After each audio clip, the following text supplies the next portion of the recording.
Today, we are talking about a country that existed for over 700 years and just disappeared. Let's get into it. Have you ever thought about how crazy it would be if an entire country just disappeared?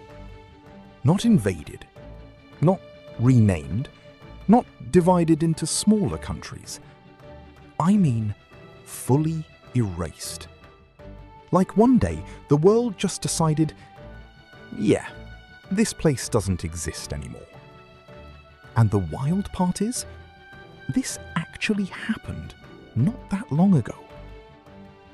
There used to be a country called Prussia, but today it doesn't exist anymore. Welcome to Forgotten History. Relax while I take you on this journey. Now, maybe you've never heard of it before, but today you are hearing it. That's what makes this story so interesting. Because Prussia wasn't some tiny place. This was one of the most powerful countries in Europe that existed for hundreds of years. Berlin, the capital of modern Germany, used to be Prussia's capital. Its army was feared across Europe. Other countries copied the way they trained soldiers. Even Napoleon respected them.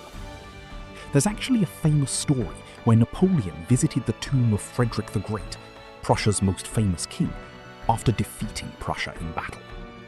And while standing there, he supposedly said, "If this man were still alive, we wouldn't be here today." That's Napoleon saying that. So yeah, Prussia was a serious power. For over 700 years, it helped shape European history. It played a huge role in creating modern Germany and became known for its military strength, discipline, and influence. But then World War II happened. By the end of the war, Europe was completely destroyed. Millions of people had died, cities were in ruins, and world leaders were trying to figure out how to stop something like that from ever happening again. And a lot of them blamed Prussia. They believed Prussia's old military culture and powerful elites helped create the kind of environment that allowed Hitler to rise to power. Some of those elites thought they could control him and use him for their own goals. Instead, everything spiraled out of control. So after the war, the Allied powers, America, Britain, France, and the Soviet Union, made a huge decision. They decided Prussia had to go. In 1947, they officially declared that Prussia no longer existed. Imagine that for a second. A country that had existed for centuries was erased with a single document.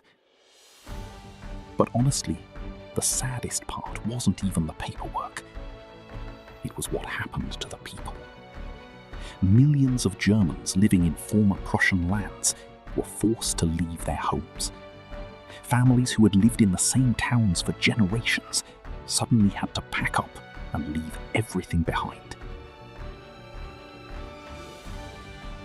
Historians believe around 12 to 14 million people were displaced during this period.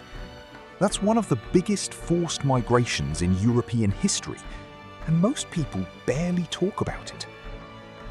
One of the biggest examples was Königsberg, a beautiful Prussian city and the hometown of philosopher Immanuel Kant.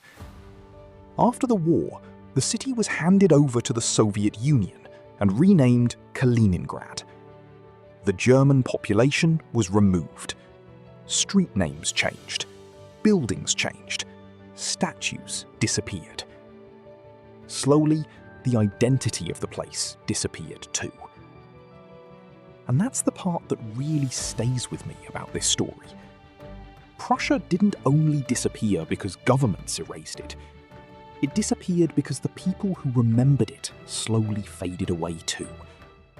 Their children grew up in different countries. Their grandchildren often had no connection to the old culture anymore. And eventually, people just stopped talking about it. That's why stories like this matter. Because history doesn't only disappear through war. Sometimes it disappears because people forget. It's kind of crazy that one of Europe's most powerful countries vanished less than 100 years ago, and most people today have never even heard its name. Anyway, if you found this interesting, share it with someone else who likes hidden history, and I'll see you in the next one.